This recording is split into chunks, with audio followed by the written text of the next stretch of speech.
ልብ ብላችሁ ስሙኝ። የራሳችሁ ምቀኞች አትሁኑ። ምን አልኳችሁ? ደሞ ሰደበን እንዳትሉኝ እሺ። የራሳችሁ ምቀኞች አትሁኑ። አንዳንድ ሰው የራሱ ምቀኛ ነው።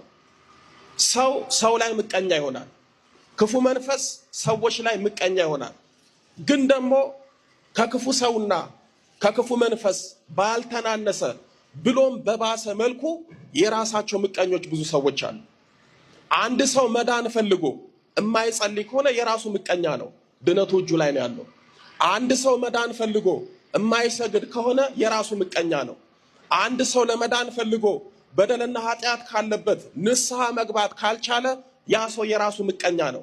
አንድ ሰው ንስሐ ገብቶ ቅዱስ ቁርባን መቀበል ካቃተው ዘላለማዊ ሕይወትን መውረስ እየፈለገ በስንፍና ወደ ኋላ ካለ የራሱ ምቀኛ ነው።